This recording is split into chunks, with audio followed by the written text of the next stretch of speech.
Lepo pozdravljeni vsi skupaj. Zelo sem vesela, da se nas je kar nekaj nabralo, kljub takemu vremenu, da so se ga očitno vsi ustrašili. Lepo vas pozdravljam v imenu vseh 4 društev, ki smo se danes združili, da predstavimo projekte, ki jih je podprlo tudi Ministrstvo za zdravje, in sicer Društvo onkoloških bolnikov Slovenije, Združenje Evropa Kolon Slovenije, Združenje Levkemija limfom, bolnikov za levkemijo in limfomom in seveda Združenje Evropa Dona Slovenije.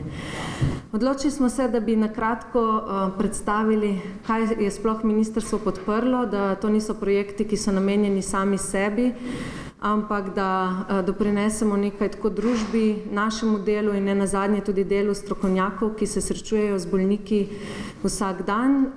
Radi bi pokazali plodove tega dela in teh projektov in seveda v upanju, ker vsi čakamo za nadaljne projekte, da predtem še pokažemo, kaj smo že sploh naredili. Zato nas zelo veseli, da je danes z nami tudi gospa Jožica Poličnik, predstavnica Ministrstva za zdravje, ki jo zdaj prosim, da bi nas nakratko pozdravila, preden začnemo s temi predstavitvami projektov. Jožica, izvolite.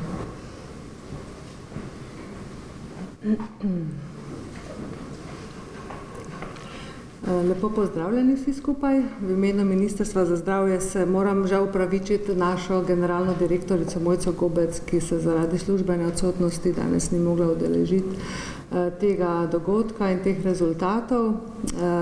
Vam pa z veseljem v njenem imenu predam enih par ključnih sporočil, predvsem v smislu, da smo veseli, da smo postali partnerji, da vidimo, da se povezujete, da vse bolj opažamo, da nam poročate o vse večjem dosegu porabnikov, uporabnikov, ki so ne samo doseženi, ampak so tudi zadovoljni.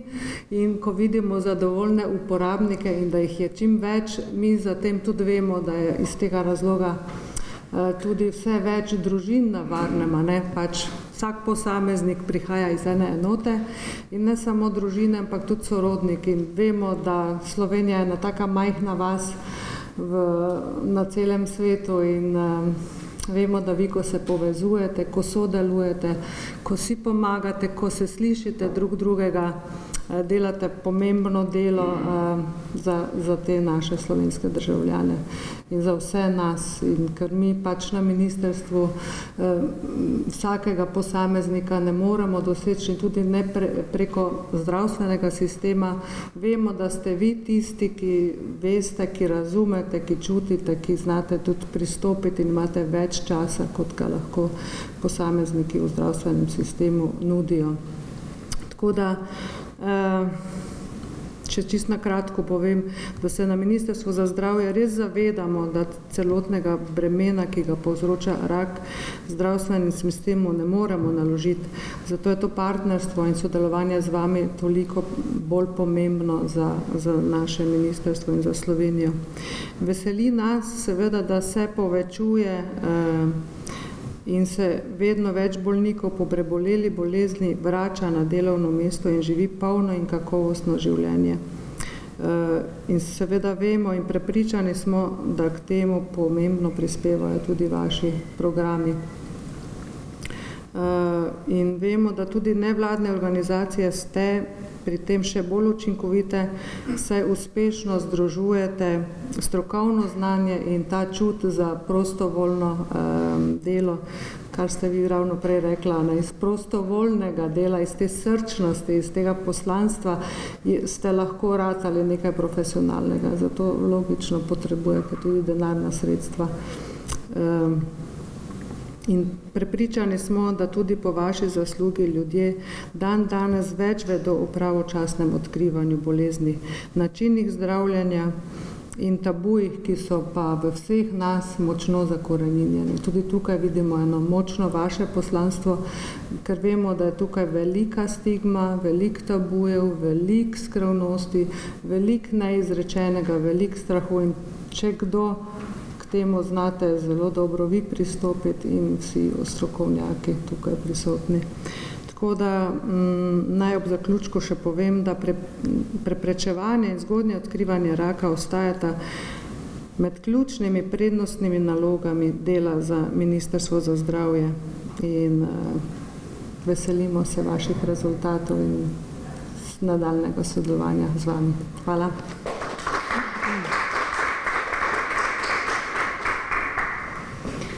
Gospa Jožica, hvala za te spodbudne besede in res je, da se v zadnjih 2 letih oziroma 3 bolj intenzivno povezujemo, vsa društva iz področja onkologije in tudi nas zanima, kaj kdo dela, da ne podvajamo vseh zadev.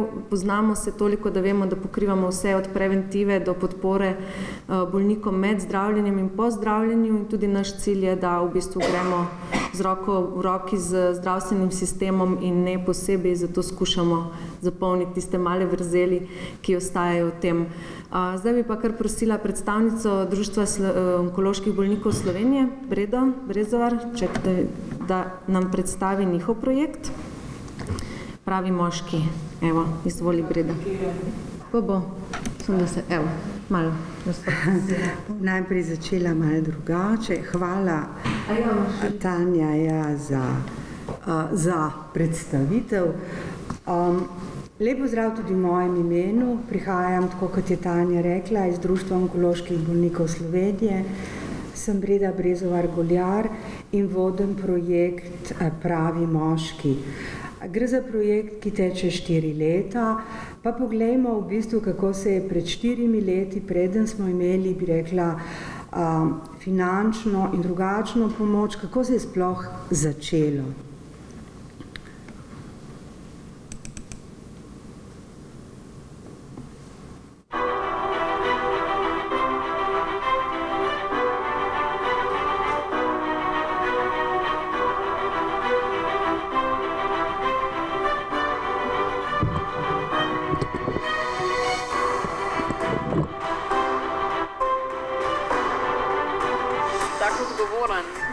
Srcem je valjda odločen, da zna pač povedati svoje. V bistvu bi rekla, no, da mora izžarevati samozavest. Pravi moški se upa, ja, pa v bistvu praktično vse. Jaz mislim, da si upa biti iskreno, pa upa pokazati, kdo je.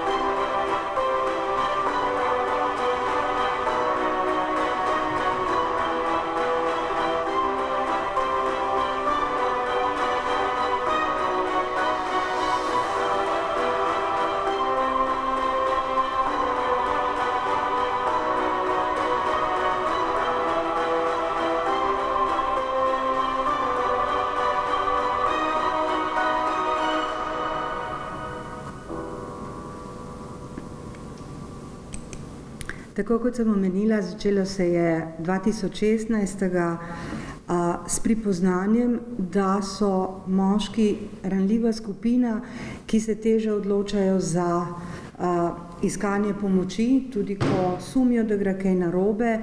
Zato smo seveda skupaj z Ministrstvom za zdravje, ki je pripoznalo potencial te akcije in pa seveda s pravimi nagovori prisluhano in tudi, bi rekla, zagotovilo 3-letno financiranje tega projekta Pravi moški, skrbi zase, izogni se raku.si. Ne bo še ta prava.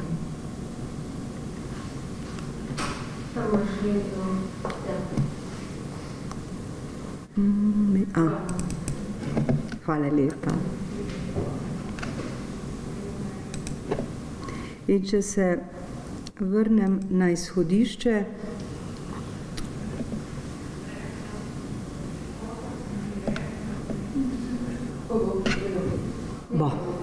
hvala. Se pravi, če pogledamo,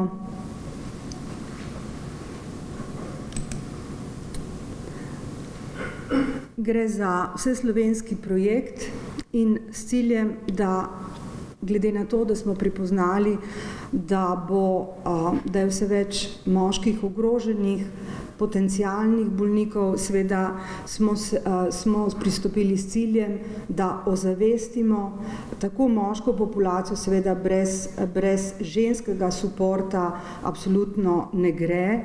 s ciljem, da bi v Sloveniji čim manj zbolelo moških za rakom in da bi seveda tisti, ki zbolijo, tudi to bolezen premagalo.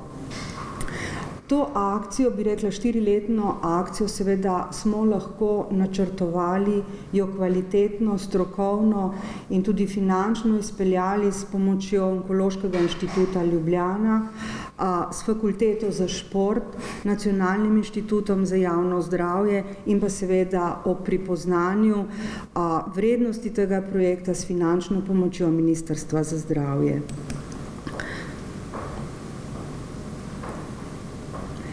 V prvem letu, tako kot smo že lahko iz pričujočega filma ugotovili, smo iskali oziroma smo želeli zintrigirati moške, kdo je sploh pravi moški, na kakšen način se izkazuje.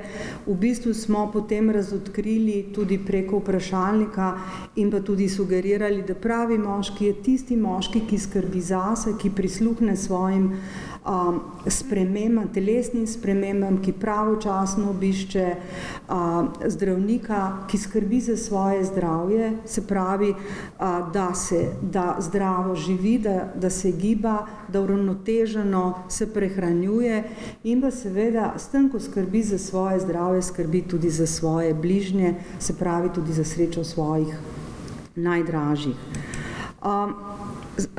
Kot sem že rekla, mi smo imeli tudi v prvem letu intenzivno kampanjo, tako v medijih, na socialnih omrežjih, kot tudi seveda pogovorne vaje, oddaje, predavanja. Skratka, šlo je za, bi rekla, intenziviranje interesa in pa vzbujanje pozornosti in pa poantiranja na glavne cilje, ki jih želimo s tem doseči.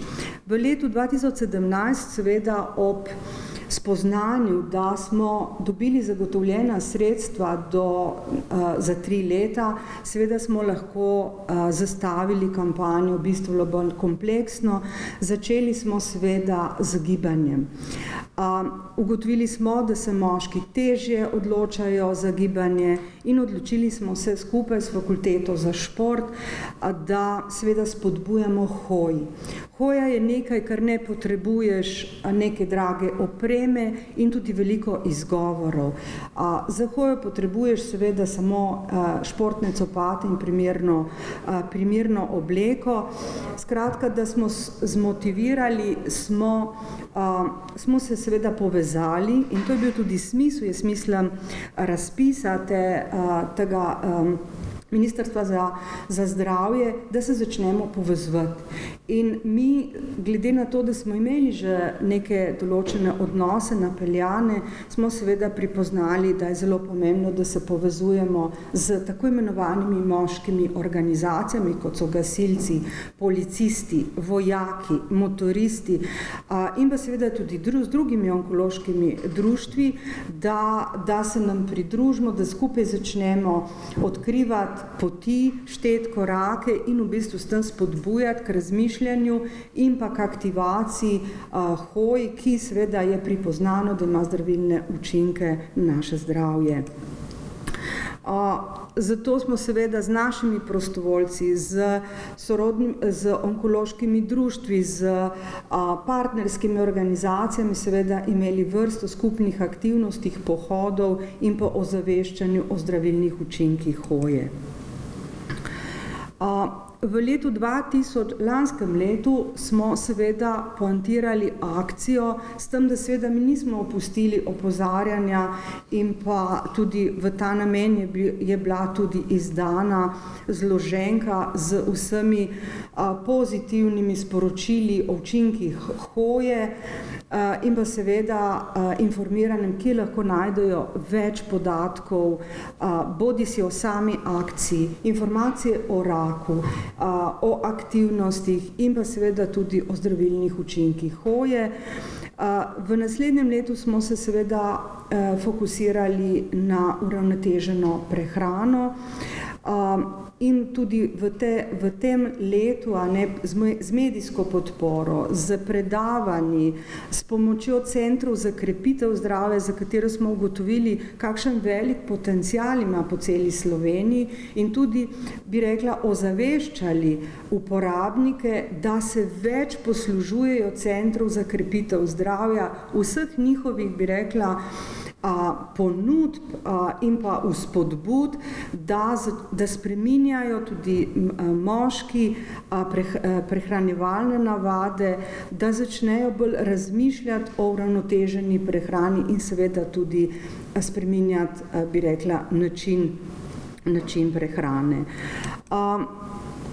Skratka, mi smo ob tej priložnosti izdali tudi vse zloženke te akcije, so danes tudi na razpolago, če bi prosila, da si vzamete, mogoče bo pa komu prav prišlo, da mogoče tudi komu podelite. Skratka, spodbujali smo o razmišljanju in pa tudi na nek način o spreminjanju prehranjevalnih navad z 10 koraki do zdrave prehrane. Skupaj, ponovno poudarjam, tu pa smo akcijo vodili skupaj z Nacionalnim inštitutom za javno zdravje.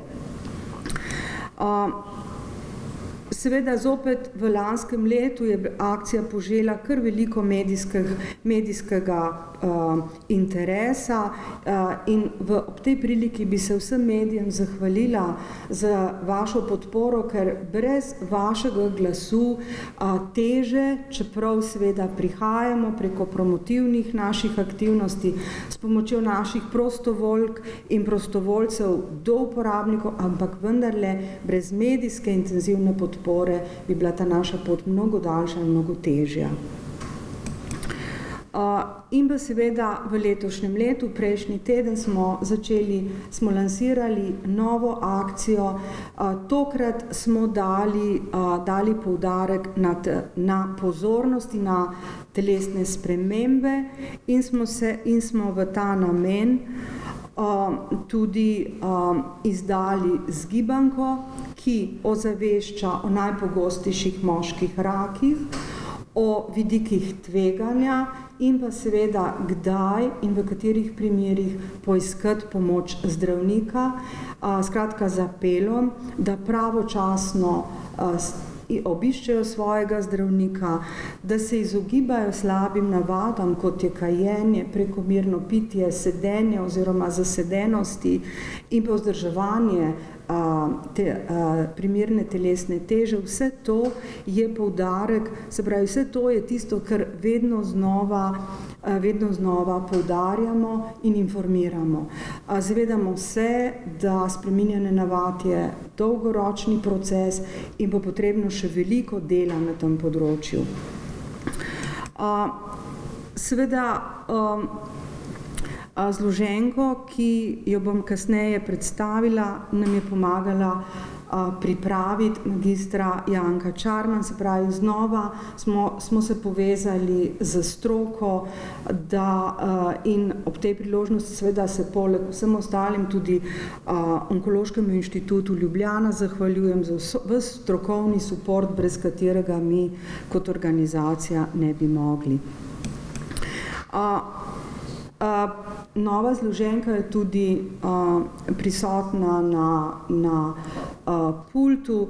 Gre za, da smo opozorili na dejavnike tveganja, na kakšen način se jim lahko izognemo, na simptomatiko, eden od najpogostejših rakov, da z ciljem, da informiramo moško populacijo in seveda tudi širšo javnost, na kaj naj bojo pozorni in seveda dodatne informacije poiščejo na ustreznih povezavah. Seveda, akcija Pravi moški ima svojo spletno stran, ima tudi svoje podstrani, na katerih potem vse glavna sporočila, vse informacije so tudi na voljo. In pa bi rekla, po nekaj dnevih, prejšnji teden, ko smo imeli novinarsko konferenco, bi rekla, je bilo že kar vrsto medijskih objav, katere smo veseli, in če napovzamem, kaj se je dogajalo v teh 4 letih, veliko medijskih objav, tudi velik doseg, konference za medije, pogovorne oddaje, promocije, pohode s partnerskimi organizacijami, predavanja in posveti o raku pri moških, stojnice s promocijskim materialom, informativnim materialom strokovnjakov. Ne da iščejo sami in brskajo po Googlu, ampak da dobijo seveda verodostojne informacije. In pa seveda potem okrogle mize, tudi spričevanji moških bolnikov, ker seveda ugotavljamo, da moški z moškim lahko doseže bistveno boljši odnos, večjo zaupnost in tudi seveda večje razumevanje. Skratka, če povzamem, tako kot je že Tanja v uvodu omenila, mislim, da je po teh 4 letih absolutno pomembno, da je zagotovljen za dobro akcijo stabilen vir financiranja, da lahko seveda te akcije speljemo s profesionalnim pristopom. Mi samo s prostovoljnim delom, to je premalo. Če želimo seveda z roko v roki, z ustanovami in z političnimi inštitucijami seveda doseči cilje zmanjševanja incidence raka v Sloveniji, še posebej med moškimi, ker ugotavljamo, da je skoraj praktično vsak drugi ogrožen. Potem seveda se zavedamo tega bogatstva sodelovanja s stroko, potem seveda tudi da negovanje odnosov s partnerskimi organizacijami, ker samo dobre izkušnje nas na nek način vodijo v to, da je večje zaupanje med nami, da lahko si razdelimo določena področja, ne da vsi vse, ampak da lahko in da se seveda drug drugega podpremo. In to se mi zdi, da smo v teh 4 letih pripoznali in mislim, da je to dobra popotnica za naprej. Skratka, akcija Pravi moški, ne glede na to, da seveda je ta pomemben vir financiranja Ministrstva za zdravje se bo zaključil z letom 2019, ostaja v našem fokusu, ker verjamemo, da je moška populacija pomembna za osveščanje, za informiranje in skratka tudi v samem delovanju društva bo še vedno v našem fokusu oziroma v programu dela. Skratka, za več informacij, tudi na društvenih straneh, na telefonskih številkah, preko tudi prostovoljcev. Mi imamo, bi rekla, tako na Onkološkem inštitutu, tudi v kliničnem centru imamo dežurstva individualnih prostovoljcev in pa seveda 20 skupin, ki so razporejene oziroma ki so po celi Sloveniji. Jaz se vam zahvaljujem za pozornost, se opravičujem, če sem bila predolga, bi pa seveda sem vam pa na razpolago tudi za vsa vprašanja. Hvala lepa. Čakaj, bom jaz sam to. Kar ti telefon. Ne, to nima. A ja, ni tvoj. Jožica, je to vaš? Čigav telefon je tle? A ja, vaš snema. Aha, pardon, da ne bom kao ugasena. Breda, hvala za to predstavitev. Res je še en izmed dokazov, kjer vse področja pokrivamo in kaj vse počnemo, tako da zdaj bi pa vabila predstavnici Združenja bolnikov z limfomom in levkemijo, Brino Žagar in Kristino Modic, da nam predstavita njihov program Skupaj na poti do zdravja. Evo. Ja, še lep pozdrav od naju. Mi da bo predstavile program celostne rehabilitacije za bolnike s krvnimi raki. Predstavili ga bova obe zato, ker Brina je glavna koordinatorica tega programa, ona je tudi srce tega programa, ona je v stiku z vsemi bolniki, ki v program vstopajo, izstopajo, tudi s tistimi, ki se samo zanimajo in jih v bistvu vodi skozi ta njihov 6-mesečni ciklus, ko so v programu. Naš program rehabilitacije, mogoče samo še to, videli boste pa tudi v nadaljevanju, da so naši programi organizacij bolnikov različni. Eno so ozaveščevalni, ta naš pa je v bistvu program, ki pač pomaga bolnikom v procesu njihovega zdravljenja in pa v času okrevanja. Naslov je v sodelovanju z Združenjem hematologov Slovenije in pa našimi slovenskimi strokovnjaki z področja rehabilitacije, in sicer prav s strokovnjaki, ki imajo izkušnje že z hematonkološkimi bolniki, tako da smo lahko hitro pripravili in tudi hitro začeli z izvajanjem. Naš program je primer dobre prakse tako v Sloveniji kot v tujini. To vidimo zdaj, ker nas vabijo, da ga predstavljamo tako na domačih strokovnih kot tujih strokovnih srečanjih in konferencah in pa tudi na srečanjih mednarodnih in domačih z organizacije bolnikov. Je primer dobre prakse sodelovanja zagovornikov bolnikov, stroke in pa države. To pomeni, da smo združili moči in zato, da je to sploh uspelo, in pa seveda tukaj ne smemo pozabiti še na druge naše podpornike, to so pa podjetja in pa posamezniki z donacijami. Trenutno se program izvaja v Ljubljani in pa v Mariboru. V Mariboru smo ga začeli izvajati letos aprila, čeprav se še nismo nadejali takšnega uspeha, da ga bomo lahko že razširili, ampak z velikim angažmajem predstojnika hematologije v UKC Maribor nam je to uspelo in pa seveda strokovnjakov z tistega konca, tako da zdaj lahko štajerski bolniki v svojem lokalnem okolju in z lokalnimi strokovnjaki hodijo na ta program rehabilitacije. Program tudi tlakuje pot celostni obravnavi v redno zdravstveno oskrbo za vse bolnike z rakom. Res je to verjetno dolgoročni cilj, ampak tukaj pač na nek način s tem našim pilotom in pa z rezultati, ki jih bomo predstavili, dokazujemo, da program deluje in da se ga da uspešno prenesti na vse onkološke bolnike, pa ne nazadnje tudi na vse kronične bolnike z drugimi kroničnimi boleznimi. Kaj so cilji programa, konkretno za bolnika?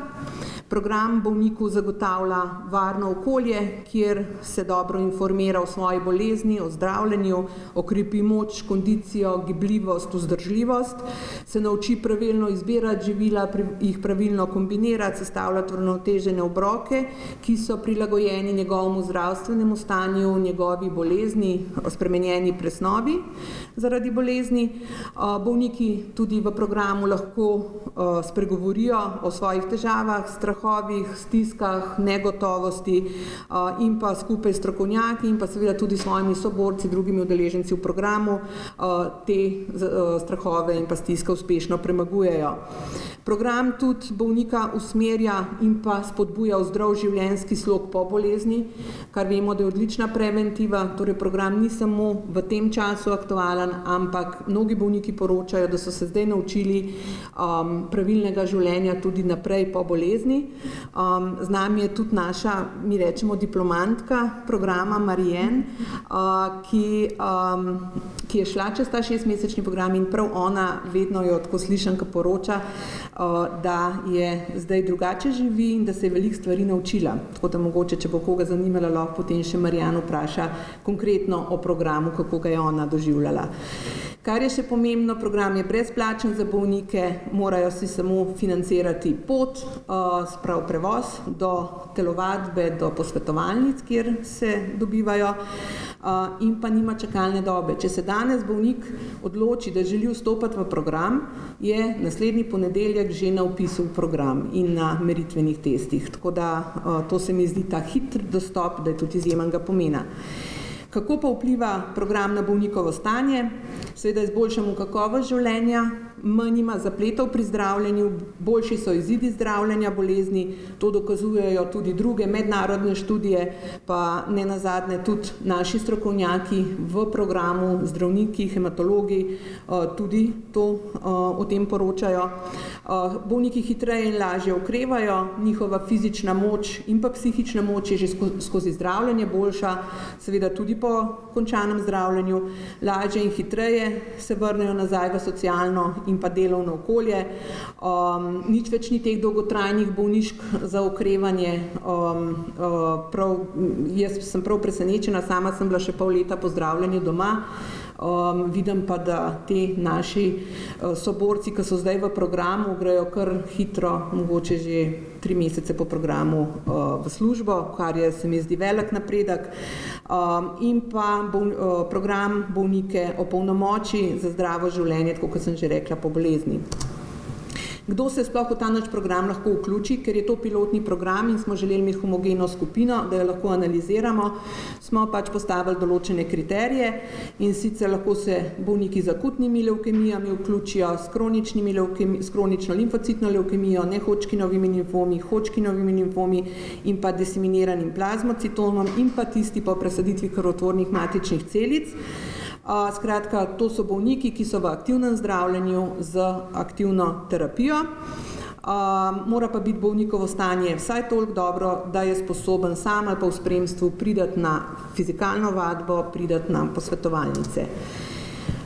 Bolnik je v ta naš program vključen 6 mesecev, gre pa obiskuje 3 nosilne module in pa seveda so mu omogočena tudi podporna svetovanja, tako individualna kot skupinska. Obiskuje fizikalni in gibalni modul, kjer ima uvodne meritve svoje fizične sposobnosti, hodi na redno tedensko telesno vadbo pod vodstvom ali fizioterapevtke Maje, ki je danes tudi z nami in ima že bogate izkušnje prav s hemato-onkološkimi bolniki, tako da prav pozna njihove potrebe. Pri Maji so bolj tisti, ki so v težjem fizičnem stanju, tisti, ki so pa že fizično močnejši, pa gredo k kineziologu in pa potem ob zaključku programa imajo spet fizikalne meritve, kjer ugotavljamo njihov napredek. Potem je prehranski modul, tukaj imajo vstopne in izstopne meritve, ko vstopajo in izstopajo v programu, vmes pa imajo prehranska svetovanja, individualna in skupinska, skupaj sestavljajo s kliničnim dietetikom svoj prehranski načrt, skratka, in se učijo zdravega prehranjevanja.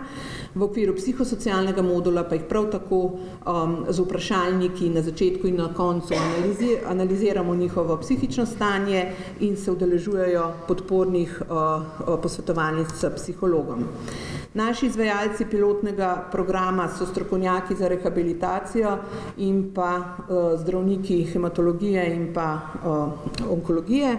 Strokovna vodja je profesor dr. Irena Preložnik-Zupan. Ona je zdravnica, ki vse bolnike pregleda ob vstopu v program in izstopu in tudi poda mnenje. In tudi neke zaključne misli za bolnika napiše, ko zaključi terapijo, ko zaključi rehabilitacijo. V Mariboru pa je pa to dr. Zlatko Roškar, predstojnik hematološkega oddelka.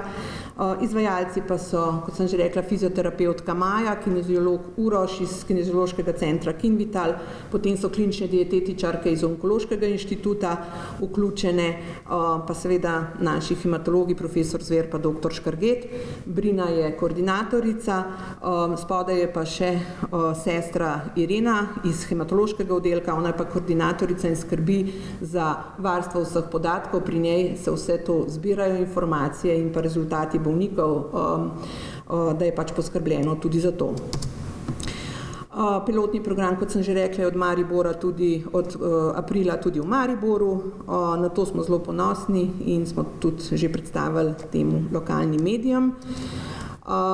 Tukaj pa je v bistvu pot bolnika skozi rehabilitacijo.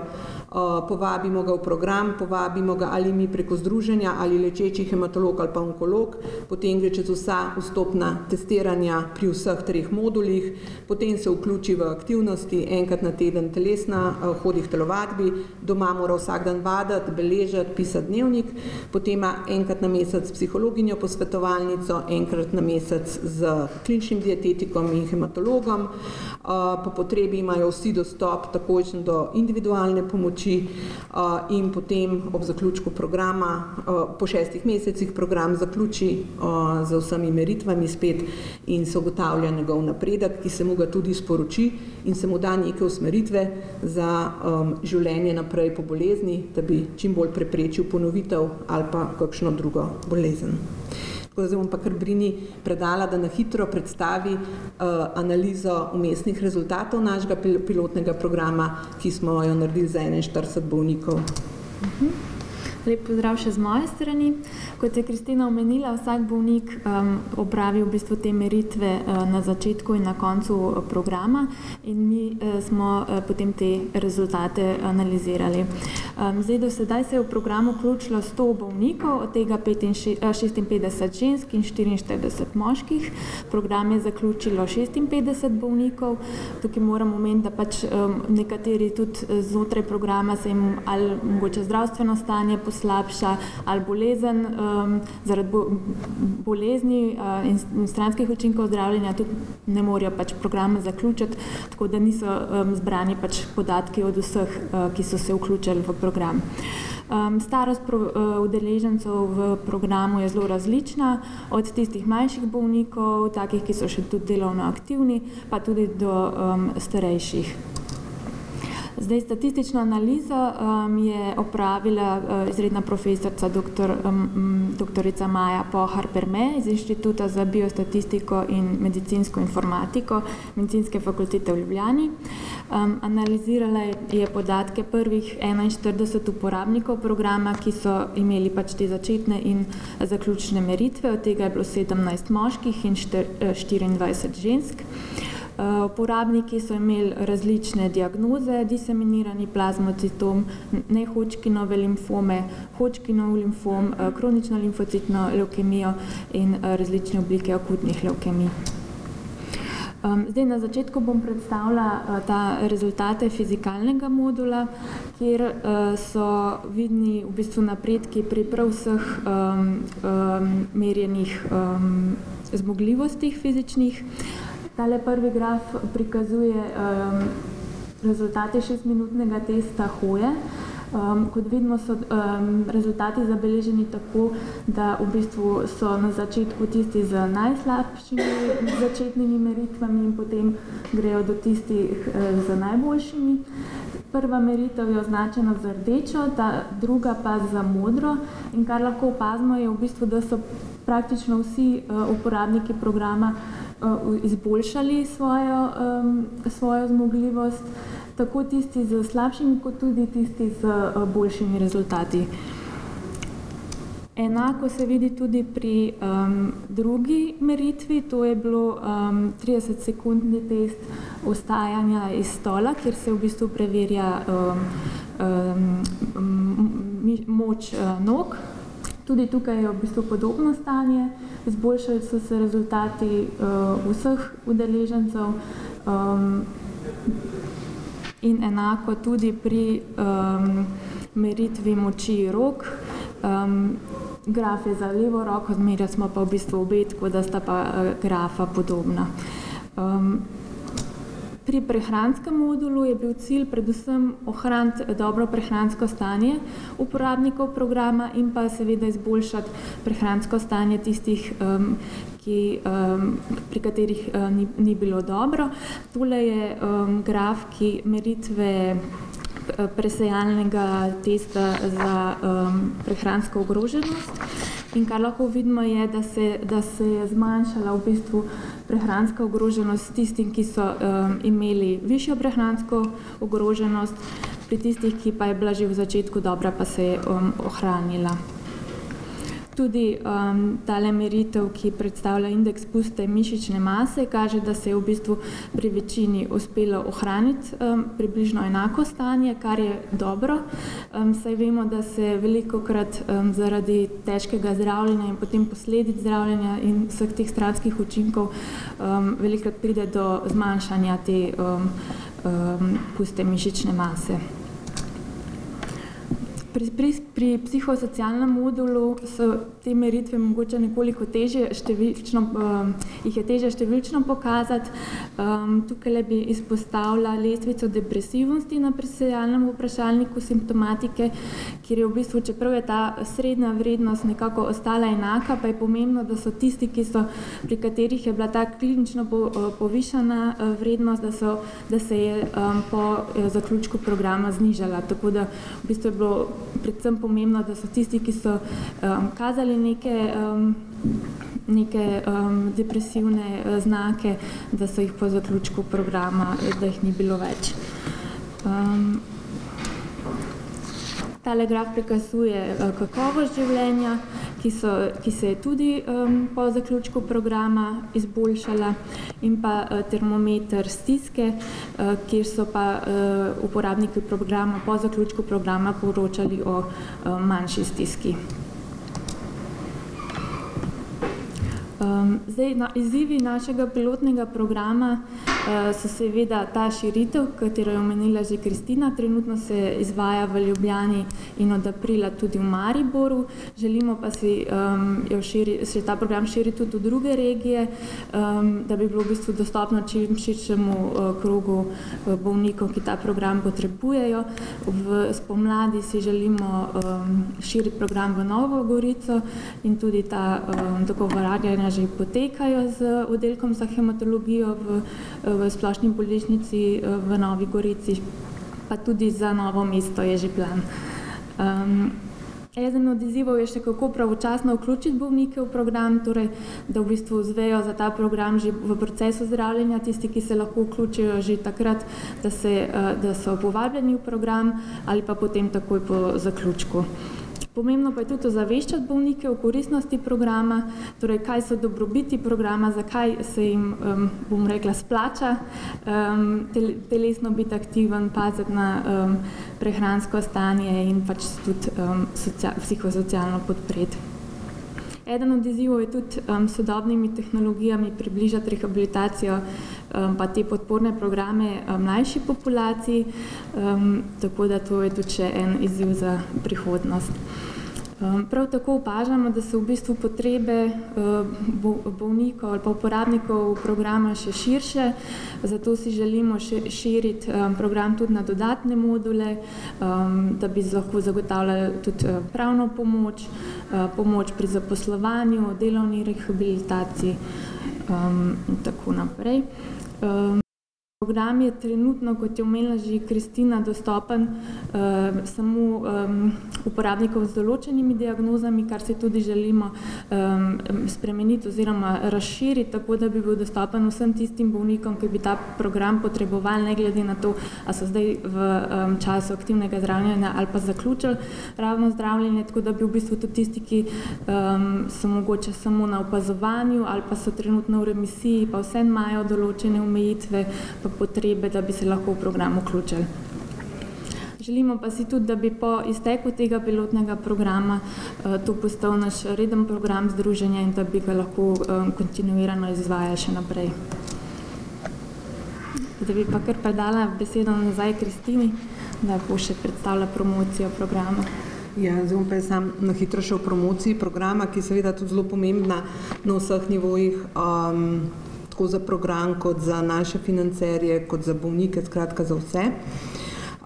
Zdaj, kako in kje smo mi izvajali promocijo našega programa, seveda najprej med bolniki in strokovnjaki. Najprej smo mogli v začetku programa prepričati strokovnjake, da je program koristen, da so začeli vključevati, in ko smo to prebrodali, ko so prepoznali res njegove dobrobiti, je to steklo. In pa tudi bolnike. Brina je prej omenila, da je to izziv, kako bolnike spodbuditi, kajti opažamo, da 10% bolnikov je pripravljeno od povabljenih sodelovati v takšnem programu, drugih 90% pa ne, iz različnih razlogov. Eno je verjetno, da že prej niso imeli takšnega načina življenja. Naša psihologinja, dr. Vesna Radonič Miholic, na to tudi dobro predstavlja, da je tukaj lahko tudi zaradi stiske človek ni sposoben se odločiti in narediti tistega koraka naprej. Tako da tukaj nas čaka skupnimi močmi, da pomagamo, da ozaveščamo in da spodbujamo tako svojci kot mi, zagovorniki bolnike, da pač naredijo ta korak. Predstavljali smo ta program, kot sem že omenila, na domačih in mednarodnih strokovnih srečanjih in kongresih. Potem zelo veliko smo bili aktivni tudi v medijih. Program je požel tako veliko zanimanost med stroko, med tujo stroko, med mediji, tako da smo v teh zadnjih 2 letih že veliko o njemu povedali in na ta račun seveda mu je tudi, bi rekla, vrednost zrasla. Bolniki so nas, tudi tisti, ki mogoče niso bili nagovorjeni strani stroke, dosegali. V medijih preko pač uredniških vsebin, intervjujev in pa oglasov. Seveda se pa zavedamo, da ni samo pomembno, da smo mi na voljo bolnikom s krvnimi raki. Mi si želimo, da ta pilot odpira pot rehabilitaciji za vse bolnike z rakom, zato smo se že lani odločili, da naredimo kampanjo ozaveščevalno, vse slovensko, tudi v letošnjem letu. Lanska je imela cilj, da ozavešča o pomenu rehabilitacije za bolnike z rakom, hkrati pa smo poprosili tudi javnost, da nam pomaga zbrati dodatna sredstva. In čeprav smo bili malo skeptični, malo nas je bilo strah, kako bo javnost reagirala, se je to vendar mora zagotoviti država in tako naprej, ampak javnost je prepoznala, so nam pomagali z donacijami, z SMS donacijami, tako da smo še lažje sfinancirali ta program, da je tekel naprej. Poleg seveda izdatne pomoči Ministrstva za zdravje, ki pokriva več kot polovico tega programa, poleg donacij podjetij, so nam priskočili že lansko leto na pomoč Slovenci in Slovenke. Potem v letošnjem letu pa smo zopet naredili kampanjo, šli tukaj pa v bistvu pozivamo slovensko javnost, da nam pomaga širiti ta program v vse slovenske regije.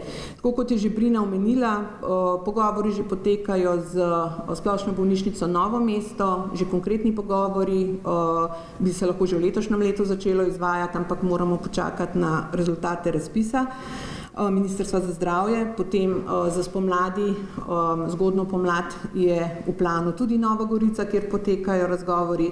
Želimo pa si, da bi lahko peljali ta program tudi v druge regije, na Obalo, v Mursko Soboto, ker zelo pomemben je, da je v bližini bolnika, da bolnik ne zgublja na energiji, moči za dolgo pot, pa ne nazadnje tudi na stroških. Tako da lansko leto je bila to kampanja Z vašo pomočjo nazaj v življenje, letos je pa Vaša življenjska doza. In moram reči, da začeli smo 10. septembra in kot kaže, je tudi tokrat javnost prepoznala, da delamo dobro in da nas je vredno podpreti, tako da nam pomagajo z donacijami, vidimo vsak dan na transakcijskem računu. V Nedeljskem dnevniku smo imeli takšen obrazec za donacije, smo prilagali, pa tudi za dohodninski obrazec. moram reči, da smo zelo zadovoljni z podporo javnosti in mi računamo, da bo ministrstvo nas še naprej podpiralo ta naš program, da nam bo omogočalo širitev tega programa, da bomo dosegli še več bolnikov, da bomo lahko vključevali tudi bolnike z drugimi diagnozami, kajti ko se zaključi pilot, smo lažje odpremo pot še ostalim diagnozam, tako da tudi podporniki podjetja vidijo v tem programu veliko dodano vrednost, tako da bi tudi njih v tem primeru izpostavila, ker nas vsako leto podprejo, da lahko do konca vse sfinanciramo in pa seveda slovensko javnost. Tako da tukaj ta program se je izkazal, da povezuje v dobro bolnikov s krvnimi raki zagovornike bolnikov, stroko, državo pa javnost, pa podjetja. Tako da, to je to. Hvala.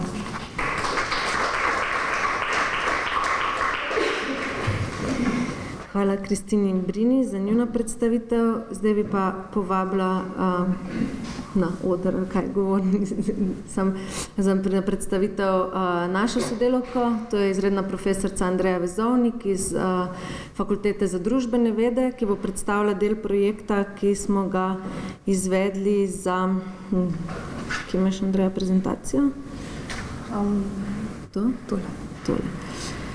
V bistvu smo v okviru programu ROZA, ki ga sofinancira Ministrstvo za zdravje, izvedli tudi eno anketo oziroma raziskavo, da vidimo sploh, kakšna je opolnomočenost žensk z rakom dojk po Sloveniji.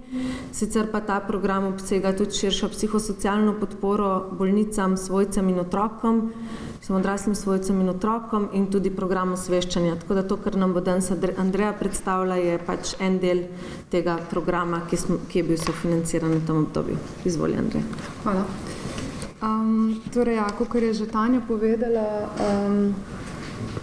gre v bistvu za neke vrste znanstveno raziskavo, ki je potekala nekako, Europa Donna je bila naročnik, financer je bilo Ministrstvo za zdravje.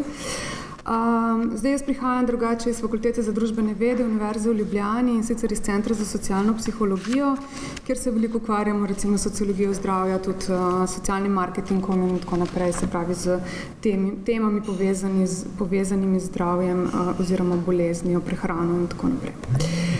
Zdaj, če pogledamo nekako, kaj smo mi, s čim smo se pravzaprav hoteli v tej raziskavi ukvarjati, v bistvu s konceptom opolnomočenosti. Cilj je bil nekako zmeriti, do katere mere so bolnice z rakom dojk v Sloveniji pravzaprav opolnomočene. In torej fokus raziskave je bila v bistvu individualna oziroma psihološka opolnomočenost, kar sicer poznamo tudi skupinsko in skupnostno opolnomočenost bolnic, recimo, ampak tega nismo gledali. Zdaj, zakaj opolnomočenje? Nekako opolnomočenje je neka taka beseda, ki jo zelo radi uporabljamo nekako v tem zdravstvenem žargonu, pa tudi širše. V zdravstvu pa nekako lahko rečemo, da je to neka novejša oziroma nova paradigma, ki se jo skušamo držati pri skrbi za obolele. Zdaj pomeni pravzaprav, da neke vrste obvladovanje skrbi, poudarja pomen bolnikovega nadzora nad upravljanja z njegovo boleznijo oziroma situacijo, v kateri se znajde, ko zboli. Zdaj opolnomočenje se smatra v teoriji tudi kot neka družbena pravica, torej ljudje morajo nekako dobiti podporo pri pridobivanju moči in občutka nadzora nad lastnim življenjem in občutka nadzora nad nad boleznijo. Opolnomočenost pripomore tudi k pacientovi kakovosti življenja in pa k dobremu počutju seveda in seveda pomeni nek pomemben dejavnik pri ozdravitvi oziroma zazdravitvi in navsezadnje opolnomočenost je tudi pomembna zaradi nekih, bi rekli, včasih omejenih virov, ki jih lahko bolnik dobi nekako v zdravstvenem sistemu in zato rabimo te podporne mehanizme, tudi nevladne organizacije, ki potem tukaj dajo na to več poudarka. Zdaj poznamo zelo veliko modelov v teoriji polnomočenosti, ampak mogoče gremo samo pogledati tale Zimmermanov model, da bo bolj jasno, o čem bomo govorili. Zimmerman navaja 3 komponente v polnomočenosti, in sicer znotraj osebno komponento, kjer gre za posameznikovo nekako percepcijo, njegove lastne zmožnosti in pa motivacije, da bo lahko upravljal svoje bolezni oziroma situacijo, v kateri pristane, ko zboli. Potem interakcijska komponenta, kjer posameznik ima primerne spretnosti in znanje, da nekako se znajde znotraj sistema, v katerega pade, ko zboli. In pa vedenska komponenta, ki pomeni pravzaprav akcijo, ki jo posameznik izvede, da lahko upravlja na določen izid oziroma vpliva na izid bolezni v tem primeru. Zdaj sama raziskava je potekala, ta del raziskave, ki je del širše raziskave, torej pač širšega projekta Roza, je potekala v bistvu kar 2 leti, pa najprej je bilo planirano 1 leto, ampak se je potem stvar malo raztegnila. In sicer od oktobra 2017 do maja 2019.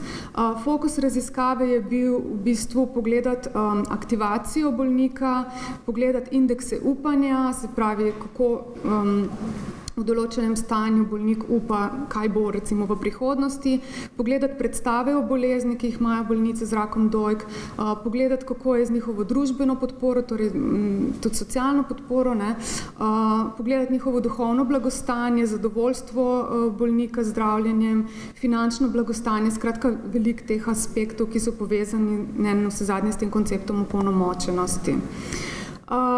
Raziskava je potekala v 2 fazah, in sicer v kvantitativni in kvalitativni fazi. Pri kvantitativni raziskavi smo izvedli spletno anketo.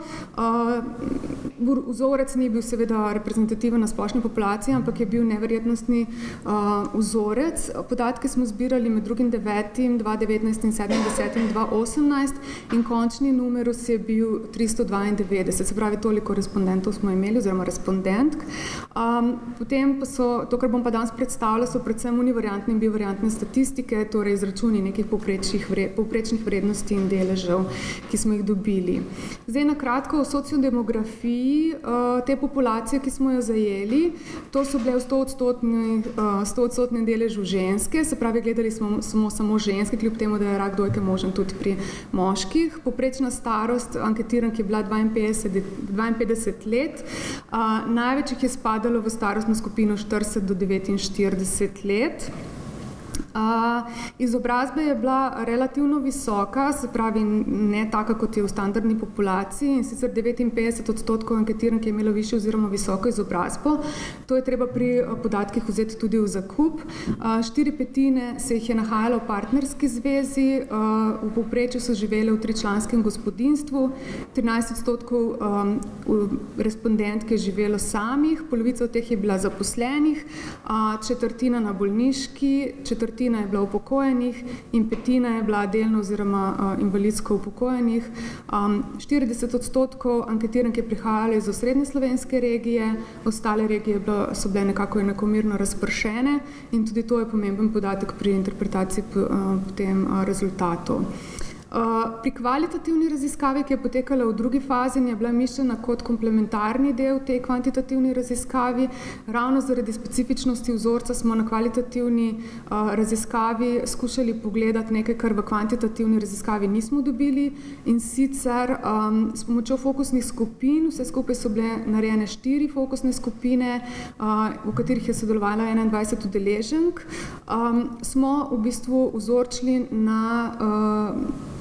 na populaciji bolnic, in sicer zajeli smo ženske stare nad 60 let z nizkim oziroma nižjim socioekonomskim statusom, ki so bile informacijsko manj pismene in so prihajali iz vzhodne Slovenije, pretežno iz ruralnih okolij, se pravi ravno to, kar v anketi nismo dobili tako zelo zastopano. No, tukaj nam je onkološki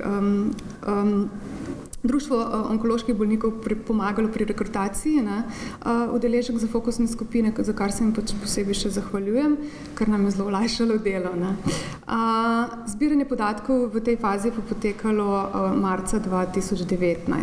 No in zdaj, jaz bom danes zaradi pač omejitve časa predstavila predvsem kvantitativne podatke, čeprav so kvalitativni podatki zelo tudi bogati. Ne bom predstavila vseh kazalnikov, ki smo jih merili, naj še poudarim, da smo meritve izvajali s patentiranimi lestvicami, ki so bile večkrat že preizkušene predvsem v tujini, torej nismo zmišljevali anketnih vprašalnikov, ampak smo v bistvu uporabili že v bistvu razdelane in dodelane inštrumente. Pogledali bi v bistvu nekaj ključnih poudarkov in sicer, če začnemo z medicinskim zdravljenjem, videli boste v bistvu tukaj na grafu, da smo populacijo anketirank razdelili pretežno v predstavitev v dve skupine, in sicer tiste, ki so še v fazi primarnega zdravljenja in bolnice, ki so s primarnim zdravljenjem že zaključile, zaradi tega, ker so se na nekaterih spremenljivkah pokazale določene razlike v teh dveh skupinah.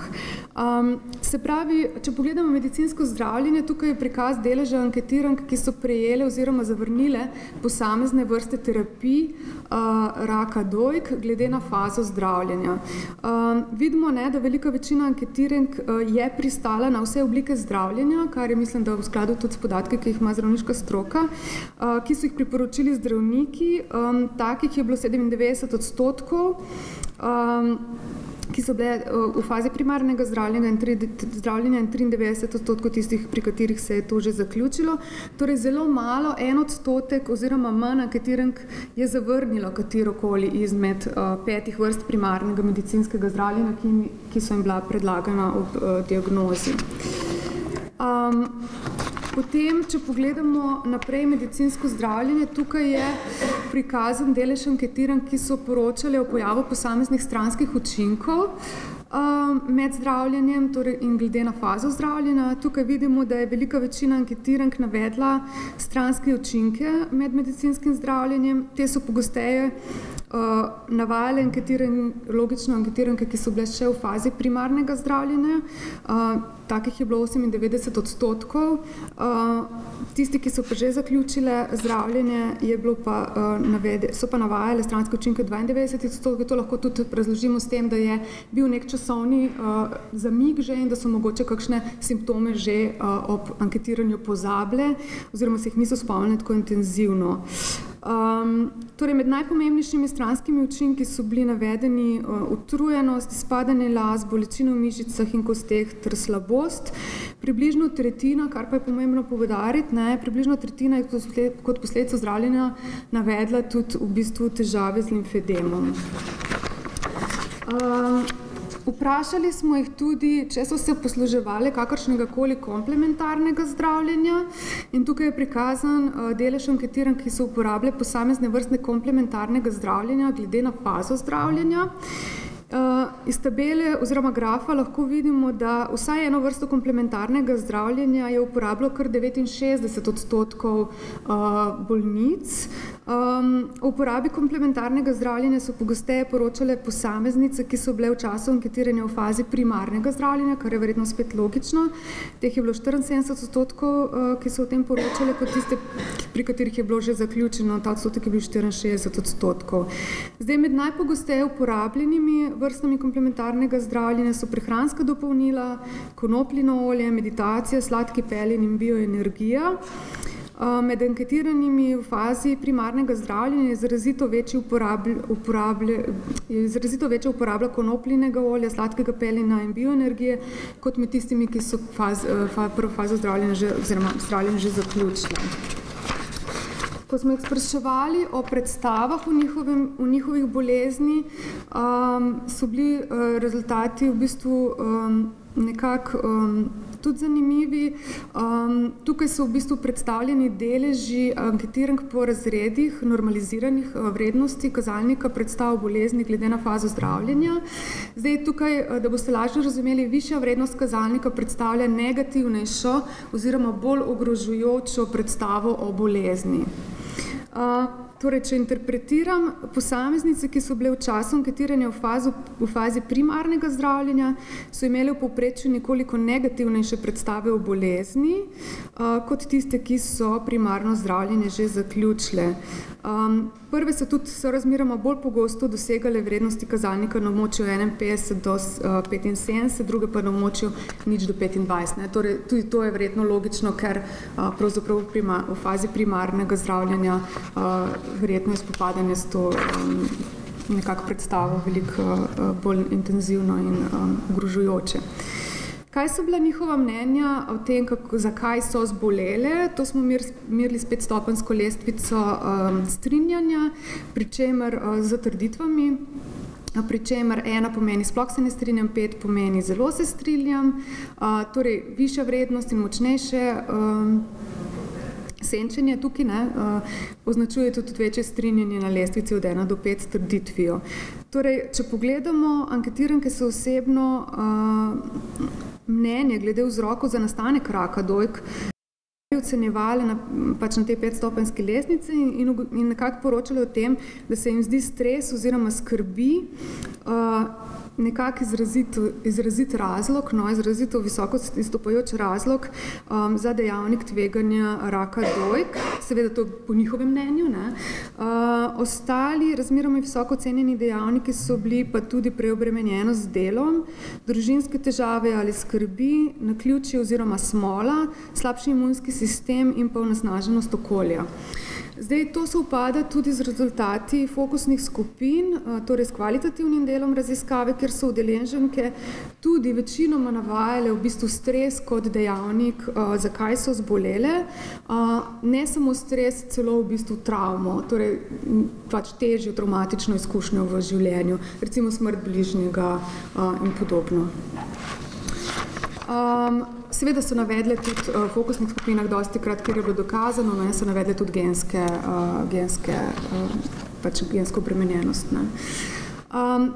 Merili smo tudi stopnjo aktivacije, torej tu so prikazani deleži anketirank po stopnji aktivacije ocenjenih z instrumentom PAM. Zdaj nisem za vsako lestvico govorila, s katerim instrumentom smo to ocenili, ampak v poročilu je to pač jasno zapisano, glede na njihovo fazo zdravljenja. Zdaj, nizka stopnja aktivacije pomeni, da bolnice pogosteje čutijo, da jih je potreba da jih skrbi, da so preveč obremenjene z boleznijo, da niso ciljno osredotočene na svoje zdravje, da težje sprejemajo in uporabljajo nove informacije. Srednja stopnja aktivacije pomeni, da so bolj pozitivne v svojih pogledih upravljanja zdravja, so bolj ciljno usmerjene, razumejo pomembnost svoje vloge v skrbi za zdravje, so dobro informirane in imajo neko sposobnost samoupravljanja. Visoka stopnja aktivacije pa pomeni, da so zelo pozitivno naravnane, izrazito ciljno usmerjene, vidijo nekako svojo vlogo v procesu zdravljenja in tako naprej. Torej, zaupajo tudi v samo zdravljenje in v zdravitev. In tukaj vidimo iz teh podatkov, da skoraj 2/3 sodelujočih, ki so bile v času anketiranja v fazi primarnega zdravljenja, je izražalo nizko stopnjo aktivacije, kar je verjetno pač precej zaskrbljujoče oziroma neka stvar, ki je potrebno naslavljati. Samo 7% jih je bilo pa takih, ki so v prvi fazi zdravljenja izražali visoko stopnjo aktivacije. Stopnja aktivacije seveda večja med anketirankami, ki so s primarnim zdravljenjem že zaključile, logično, vendar jih je tudi med njimi več kot polovica izražala nizko stopnjo aktivacije, kar je verjetno zaskrbljujoč podatek oziroma podatek, s katerim se lahko verjetno še programi izboljšujejo in nekako ciljajo potem potrebne stvari. Zanimalo se je tudi, kje dobivajo bolnice informacije o bolezni. In tukaj so prikazani deleži anketirank, ki so uporabljale posamezne vrste virov za pridobivanje informacij o raku dojk. Vidimo, da izrazito nekako izstopa splet, potem društvo bolnikov, tiskane revije, knjige, radio, televizijo in drugi viri. To lahko delamo, pojasnimo z vzorcem, ki smo ga zajemali prek rekrutacije, anketirank s pomočjo spletnih orodij, tudi Facebook in maili in tako naprej. In smo tudi v vzorcu imeli populacijo, ki je nekako aktivna na spletu in je logično tudi seveda na spletu išče podatke. Zato smo vprašali to isto vprašanje oziroma se o njem pogovarjali tudi v fokusnih skupinah, kjer so bile pa manj informacijsko pismene. Tam smo pa v bistvu dobili predvsem podatke, da ženske, predvsem starejše, slabše pismene, slabše ekonomski položaj in tako naprej, pa podatke še vedno dobivajo največ od zdravnikov ali pa po nekem ustnem izročilu preko znancev, ki so bili bolni, ki so jim povedali to in ono, ki so jim svetovali to in ono, recimo komplementarno zdravljenje, kar je velik bazen recimo za mogoče tudi vpliv neke laične javnosti na procese zdravljenja, ki mogoče ni najbolj mogoče treba to nasloviti. Zdaj, kaj so bili znotraj spleta viri informacij? Vidimo tukaj močno zastopane spletne strani društev bolnikov, spletne strani zdravstvenih ustanov, družbena omrežja, spletni forumi in klepetalnice. Se pravi, ženske se zatekajo tudi po podporo v te spletne skupnosti, kar je mogoče tudi pomemben podatek, ki je pravzaprav graditi podporne sisteme v tej mogoče novi dobi in seveda za ciljno publiko, ki seveda splet uporablja. Zaupanje zdravnike in komunikacija z zdravniki. Zdaj, tukaj so prikazani deleži anketirank po razredih normaliziranih vrednosti sestavljenih kazalnikov, isto kot prej, torej zadovoljstvo s komunikacijo z zdravnikom ter zaupanja v zdravnike glede na fazo zdravljenja. Se pravi, spet, višja vrednost kazalnika predstavlja višje zadovoljstvo s komunikacijo oziroma višje zaupanje v zdravnika. Tukaj vidimo povprečna vrednost kazalnika.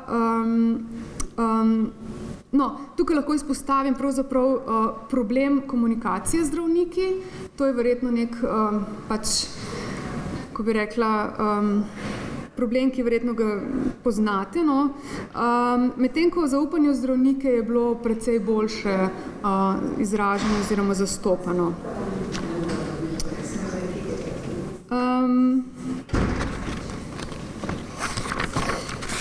Če pogledamo še socialno podporo, torej prejeta in pogrešana podpora,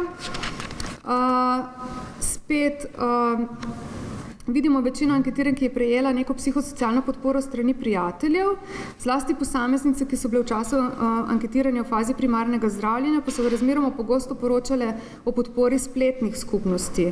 V obeh skupinah je približno 30% anketirank prejelo strokovno psihosocialno podporo, približno četrtina pa takšne podpore ni prejela in jo je pač pogrešala. Torej, približno 30% anketirank je pogrešala tudi prejem finančne podpore, kar je mogoče pomemben podatek. Zdaj, če preračunamo na vse anketiranke, je strani Združenja Europa Donna, če pogledamo specifično to organizacijo, psihosocialno pomoč strani združenja prejelo 10% anketirank, to je preračunano na celotno populacijo, ne samo te, ki so bile v bistvu se opredelile kot članice.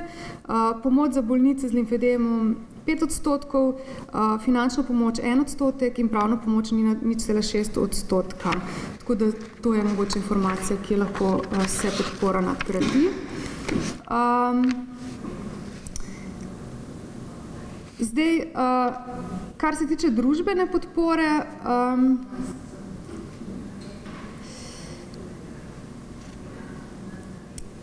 je mogoče za poudariti, mogoče tukaj zanimiva predvsem, kaj smo dobili iz fokusnih skupin, kjer smo ugotovili, da pravzaprav ta družbena podpora znotraj družine je lahko v bistvu zelo instrumentalna, ne pa toliko čustvena. v smislu, da so bolnice, mogoče tudi zaradi specifičnosti populacije, nekako navajale, da so pogrešale res tisto pravo čustveno podporo pri družini, predvsem pri partnerju, in so nekako prebolevanje raka doživljale kot nek osebni, intimni projekt, se izolirale in iz tega naredile v bistvu neko svojo, kako bi rekla, neko svojo herojsko izkušnjo, v tem smislu, da niso želele tudi ne zares družine obremenjevati s problemom svoje bolezni.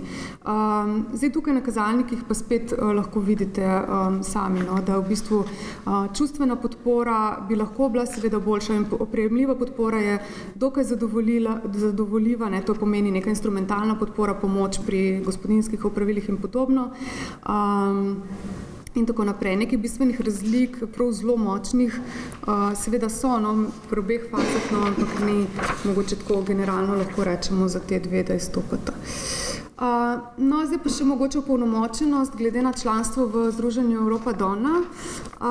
Tukaj lahko neke zaključke, sicer nismo gledali korelacije, ampak lahko pa rečemo, da članice Združenja Europa Donna so v povprečju izražale nekoliko manj negativne predstave o bolezni kot ne članice. Članice so v povprečju izražale višje zadovoljstvo s komunikacijo z zdravnikom. V povprečju so v bistvu navajali tudi višje vrednosti kazalnikov duhovnega blagostanja, višjo stopnjo upanja, višje so ocenjevali razpoložljivo družbeno podporo in nekako v povprečju so izražali višjo stopnjo finančnega blagostanja, kar pač lahko rečemo, sicer malo z rezervo, da nekako ta druženja naredijo verjetno imajo neko veliko vlogo. In še zaključki, zelo na kratko. Kar smo nekako izlušili, je mogoče pomanjkljiva psihosocialna podpora oziroma opora. Tukaj bi bile verjetno potrebne dopolnitve na institucionalni ravni, se pravi, da se ne prelaga samo na delovanje društva, ampak tudi na institucionalni ravni, da se v bistvu naredi opora že ob diagnozi, ob sporočanju diagnoze, da se premisli načine komuniciranja diagnoz, da se opora usporedno s primarnim zdravljenjem v bistvu ves čas poteka, ne govorim o psihološki podpori, psihosocialni podpori, in pa, da se vzpostavijo oporni sistemi tudi za svojce bolnic in bolnikov, verjetno tudi, Potem v drugi točki, da je treba nasloviti potrebo po finančni opori, torej ves ta nakup medicinskih pripomočkov, zdravljenje, stroški, terapije in tako, tisto, kar ne krije zdravstvena sveda zavarovalnica, predstavlja močno finančno breme za bolnice, predvsem za tiste, ki so z recimo nižjimi dohodki ali pa recimo, ki so upokojene ali pa na daljših bolniških. Potem nasloviti bi bilo potrebno potrebo po pravni pomoči, mogoče prej nisem izpostavila, ampak velik odstotek žensk je rekel, da je pogrešal pač pravno pomoč, se pravi, tukaj seznanitev bolnic z pravicami in tudi vzpostavitev bolj transparentnega sistema za nekako uveljavljanje pravic in pa mogoče debirokratizacija tega zapletenega sistema. Potem informiranost o bolezni, se pravi, tukaj bi predvsem želela poudariti večji vpliv stroke, za razliko od laične javnosti, predvsem pri populacijah, ki se dosti opirajo na laične vire, in pa večja instrumentalna podpora bolnicam, mogoče tudi v smeri neke skupnostne podpore, se pravi, če ti živiš na vasi, ne moreš pač skrbeti za gospodinjstvo, da se vzpostavi neka skupnost okrog tebe, ki ti lahko pomaga recimo pri nekih vsakdanjih opravilih ali pa konec koncev pri prevozu recimo do zdravnika in tako naprej, če seveda družina tega ne more zagotoviti. Hvala.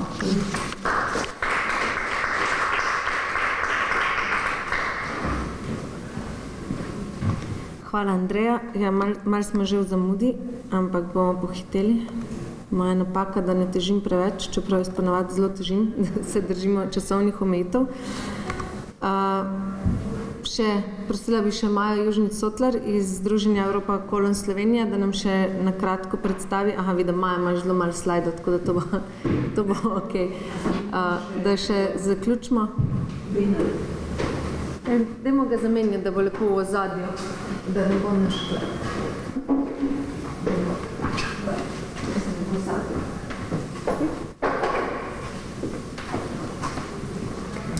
Boste kar sama še hvala. Aha, še tudi Ilka, pardon. Ne, jaz bom sam pozdravila, dovolite vas, da vas v imenu Združenja Evropa Kolon Slovenije prijazno pozdravim. Sledili smo tudi mi intencam Ministrstva za zdravje in se profesionalizirali, tako da vam predstavljam mojo sodelavko podpredsednico, ki je zdaj tudi redno zaposlena in je po novem tudi vodja programa tega, ki ga zdaj zaključujemo in novega. Morda bi samo na kratko povedala, da se je združenje v zadnjih 2 letih usmerilo na vse rake prebavil, zlasti pa v letošnjem letu. Upam, škoda, da ni gospe iz Ministrstva za zdravje. Smo prijavili naš program, skupaj smo v tem, ker želimo spodbuditi predvsem slovensko javnost, tako zdravstveno dejavnost, kot tudi vse, da se posvetimo predvsem trebušni slinavki, ki na žalost postaja vse večji javnozdravstveni problem, zelo kratko preživetje. In da vam samo povem, da smo v akciji že, naš projekt poteka, razpršeni smo po celi Sloveniji, zdaj trenutno upamo, da 21. novembra bo Slovenija obarvana vijolično, prisluhnile so nam praktično skoraj vse slovenske občine, ta velike, in bojo osvetlile enega od svojih pomembnih objektov. Prisotni bomo na televiziji, več bo o tem povedala Maja, seveda je pa pogoj, da nas podpre Ministrstvo za zdravje. Hvala lepa. Hvala, Ilka. Lep pozdrav tudi v mojem imenu. Hvala lepa Tani in Kristini za povabilo. Kot rečeno, prihajava iz Združenja Evropa Kolon Slovenija, ki zastopa po novem vse bolnike, torej bolnike z vsemi raki prebavil. Prvih 10 let smo bili samo za raka debelega črevesa in danke. Zdaj, če pogledamo, kakšna je situacija na področju rakov prebavil, je tukaj zelo, zelo pestro in heterogeno. Na leto zboli približno 3200 ljudi za eno od oblik rakov prebavil. Največ je bolnikov z rakom debelega črevesa in danke, 1500. Sledijo bolniki z rakom želodca, rakom jeter, rakom trebušne slinavke in pa požiralnika. Zdaj, situacija je zelo, zelo drugačna tudi, kar se tiče preživetja, kar se tiče zgodnjega odkrivanja. Zakaj?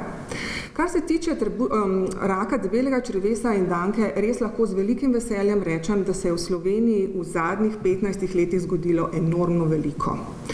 Predvsem po zaslugi presejalnega programa Svit, o katerem mi seveda ni treba nič kaj posebej govoriti, ker ga vsi zelo dobro poznamo, so se že začeli kazati prvi rezultati, prvi cilji, ki so, zaradi česar so sploh presejalni programi, čemu so sploh presejalni programi namenjeni.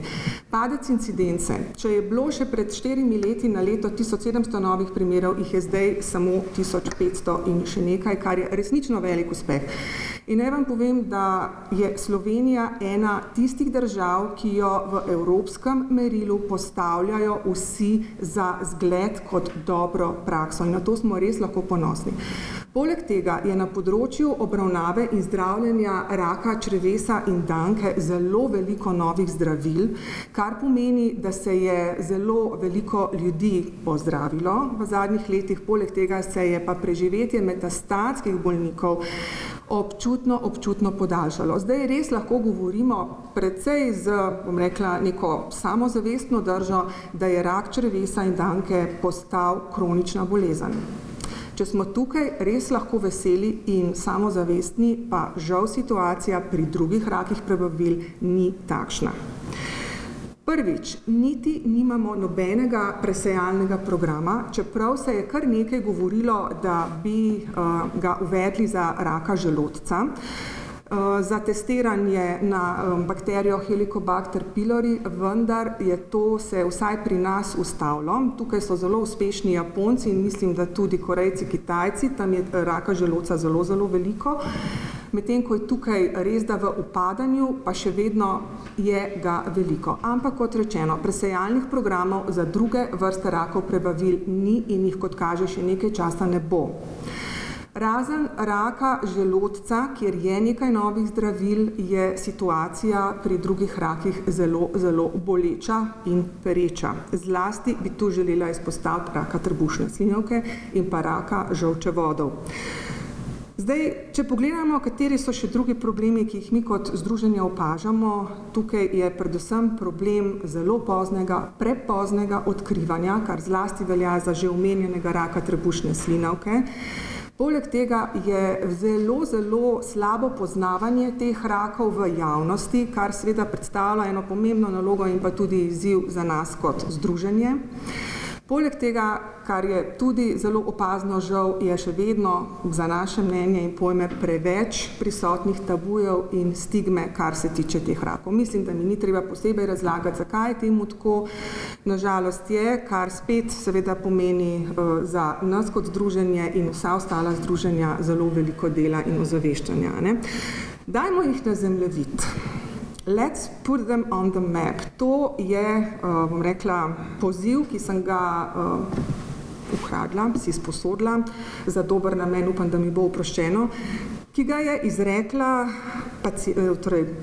svojka očeta v Angliji, ki je umrl za rakom trebušne slinavke po samo parih tednih od diagnoze. Zakaj je to rekla? V svojem pričevanju je povedala, da dokler njen oče ni zbolel, sploh ni vedela, da imamo trebušno slinavko, kje v telesu se nahaja in da lahko na njej zbolimo za tako hudo obliko raka. Kar je s tem seveda želela povedati je, dajmo več govoriti o tem. Ne? In tudi mi kot združenje smo si izposodili ta poziv, ki se nam zelo dopade in mislim, da pooseblja vse bistvo našega dela kot združenja. Ne? Torej, potreba po stalnemu zaveščanju seveda se ne pojavlja samo za splošno javnost, ampak tudi potreba po educiranju strokovne javnosti. Kaj imam s tem v mislih?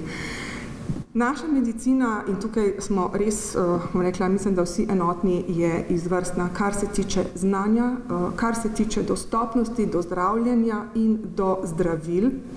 Problem pa se včasih pojavlja na primarnem nivoju. Primarni nivo pa je seveda prva stopnja, kamor bolniki pridejo, ko seveda še nimajo diagnoze, imajo pa vrsto težav. In v Angliji, kjer zelo radi delajo raziskave, so naredili eno in so ugotovili, da pri njih traja v povprečju 4 obiske pri splošnem zdravniku, preden bolnika, ki ima raka na trebušni slinavki, usmerijo na ustrezne preiskave. Glede na to, da gre pri tem raku, da gre za enega najbolj agresivnih, rekla, res težkih rakov, za zelo, zelo visoko stopnjo umrljivosti, in zelo kratkim relativnim 5-letnim preživetjem, saj zboli na leto približno 400 ljudi, umre jih približno 385, 5 let po diagnozi jih živi le še približno 3-5%, v povprečju po diagnozi pa ljudje živijo 4,6 mesecev. Skratka, tukaj je čas izjemno, izjemno pomemben. Treba je reagirati zelo hitro. Za primerjavo, rak na črevesu raste bistveno počasneje in pri tem raku en teden, en mesec, 3 mesece ne pomeni skoraj da nič, poudarjam, v narekovajih skoraj da nič, seveda je za vse rake pomembno čim hitrejše odkrivanje, pa vendar pri trebušni slinavki je pomemben vsak dan. Zato je res pomembno, da je tudi strokovna javnost, govorim zlasti o primarnih, primerno educirana, da ob znakih in simptomih slinavke zna hitro in ustrezno odreagirati. Ko govorimo o dejavnostih našega združenja, ki je v slovenskem prostoru, kot rečeno, prisotno 12 let, je to program, ki je, verjamem, da bolj ali manj podoben in sličen ostalim združenjem.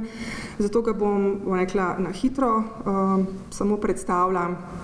Torej, program opolnomočenja bolnikov in svojcev je program, ki smo ga prijavili na Ministrstvu za zdravje in sicer v 3 različnih dejavnostih oziroma stebrih. Najprej smo prijavili program za bolnike in sicer baziramo predvsem na 3 aktivnostih. In sicer na infotočki, za katero verjamem, da so že kolegice pred menoj povedale, žal sem jaz zamudila in nisem mogla spremljati celotnega programa. Infotočka po novem, zdaj že drugo leto, deluje na Onkološkem inštitutu in jo imamo na voljo vsa združenja za to, da k nam pridejo bolniki ali svojci po informacije, po nasvet, po klepet, kajti v infotočki so praviloma že ozdravljeni bolniki, ki so seveda šli skozi vso kalvarijo in so zelo dobri navigatorji skozi bolezen. Potem program psihosocialne pomoči, ta tudi deluje drugo leto, s tem, da tu bi rada povedala, da nas je malce presenetilo. Sama osebno kot članica združenja in kot prej zdravstvena novinarka poslušam že približno 20 let o nujnosti psihosocialne pomoči za kronične bolnike, zlasti za onkološke bolnike. Kar dolgo je trajalo, da smo ta program uspeli postaviti na noge. Bili smo prepričani, da se bo usulo nekega povpraševanja in želja po pomoči, pa se je izkazalo ravno obratno. Tako da ta program nekako še ne živi, verjetno tudi že zaradi prej omenjenih tabujev v zvezi z rakom. Ne vem, mi sicer vztrajamo, upamo, da se bodo tudi te barijere s časoma vsaj malce znižale, če že ne v celoti odpravljajo. In pa konzultacije z zdravnikom. Ko zlasti v infotočko prihajajo pacienti, zelo pogosto pravijo, da je velik problem, ker njihovi zdravniki imajo premalo časa zanje. In posledično seveda ne morejo dati dovolj informacij, ki jih bolniki potrebujejo in ki si jih želijo. Nimajo časa tudi razložiti izvidov, nimajo časa razložiti posameznih preiskav v detajle. Bolniki si želijo, da bi jim naredili te in te preiskave, pa potem zdravniki nimajo časa razložiti, zakaj pa pravzaprav niso potrebne. Skratka, potreben je čas. Aktivni zdravniki tega časa žal nimajo dovolj, ker bolnikov je vse več, preživetja so vse daljša, kontrolnih pregledov in bolnikov je vse več in je razumljivo, da tega časa je vedno manj. Zato smo se mi odločili, da se povežemo z upokojenimi zdravniki in ti imajo čas, nimajo drugih bolnikov, tako da ta program je sicer relativno nov, bolj po povojih, ampak verjamemo, da pa ta naj bi malo bolj zaživel. Drugi steber našega delovanja je ozaveščanje splošne javnosti. Do zdaj smo to delali s predavanji, izdajo glasila Koloskop, zloženk. Potem pa še seveda, se upravičujem, sem malo prenizko napisala, še seveda strokovna javnost. Za strokovno javnost organiziramo ves čas delavnice in pa simpozije, na katerih se seveda predstavijo najnovejše novosti v obravnavi bolnikov z raki prebavil. Skupaj smo v tem, že Ivka, naša predsednica, je na začetku povedala in skupaj smo v tem, pravijo tudi v Svetovni koaliciji raka trebušne slinavke, katerega člani smo tudi v Europa Kolon. Rak trebušne slinavke postaja vse večji problem, nekajkrat smo ga danes že omenili in zakaj. Mislim, da glede na to, da o njem v zadnjih desetletjih nismo govorili skoraj da nič, in glede na to, da je to rak, pri katerem še vedno relativno preživetje ostaja na isti nizki ravni kot pred 40 leti in je torej ravna črta in vemo, kaj v medicini pomeni ravna črta. Za primerjavo, preživetje 5-letno pri raku dojk je več kot 85%. Tu se je zgodil ogromen preboj, podobno je za rakom debelega črevesa in danke, medtem ko trebušna slinavka še vedno caplja za, zadaj, za vsemi. Zato poziv, skupaj smo v tem vsi, rak trebušne slinavke ni samo problem in zadeva Europe Kolon, Slovenija ali katerekoli Europe Kolon po Evropi. To je problem celotne slovenske družbe. Ta rak se viša incidenca narašča, screeninga ne bo, v pipelinih praktično ni novih zdravil in jih še nekaj časa ne bo. Imunoterapija, ki je pri drugih rakih, pri marsikaterih naredila ogromen preboj, tukaj kot kaže ne bo primerna. Tako da edina sprememba, ki jo res lahko naredimo v zelo kratkem času, je čim bolj zgodaj odkritih bolnikov. Kajti samo ti imajo realno možnost za kirurški poseg, ki v kombinaciji s kemoterapijo, ki je edini zagotavlja neko realnejšo možnost za daljše preživetje. Torej, če smo skupaj v tem, potem vas vabim, da nas podprete tudi v kampanji, ki jo bomo začeli 21. novembra. To je letošnji svetovni dan raka trebušne slinavke in kot je Ivka že povedala, takrat bomo začeli s kampanjo. Slovenijo bomo osvetlili v barvo ozaveščanja, to je vijolična barva. Pripravljamo televizijske spote in pa ostale stvari, ki sodijo v kampanji. Skratka, upamo in želimo si, da s tem dosežemo čim večje število slovenske javnosti in da nekaj končno spremenimo. Hvala lepa.